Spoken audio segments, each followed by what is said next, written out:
Hello everyone, welcome back to our channel and welcome back to this video. In this video, we wanted to talk to you about the European Union and the American trade deal and whether it's a strategic compromise or a costly concession. The European Union and the United States have finalized a wide-reaching trade deal, narrowly avoiding the transatlantic trade war, but not without consequence. At the heart of the agreement is a 15% baseline tariff on most EU exports to the United States, covering key sectors such as automobiles, semiconductors, pharmaceuticals, and industrial goods. For a bloc that once aimed for tariff elimination, the shift signals a fundamental recalibration. So let's talk about what the deal includes. A 15% baseline US tariff on most European Union goods versus a 1.6% average previously. A quota system for the steel and aluminium exports from the European Union. A $750 billion commitment from the European Union to purchase US energy over a 3-year period.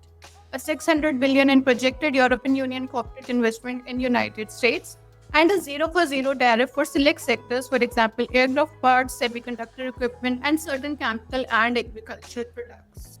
While the European Commission has framed the deal as a stabilizing move, calling it certainty in uncertain times, others see it as a strategic retreat, especially Germany and France.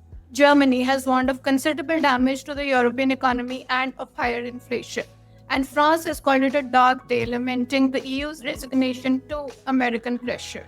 Let's try and understand as to how European Union and United States got here. After months of escalating threats from United States of America, including a potential 30% and 50% tariff, the European Union ultimately shifted its approach from resistance to damage control. What began as an effort to avoid tariff became a mission to manage their inevitability. Internal political divisions, security dependencies, and business pressure all played a role in softening the European Union's posture. So given all this, what's the bigger picture from here? The deal underscores the global shift towards structured protectionism, where predictability is prized over idealism. For the European Union, the deal preserves access to the American market but at a higher economic cost. And for America and President Trump particularly, it signals that tariffs are no longer a negotiating tactic, they are policy.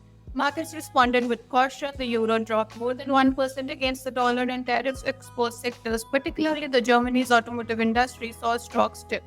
Analysts estimate that the tariff regime could shape almost 0.3% of EU GDP, with Germany being hit the hardest.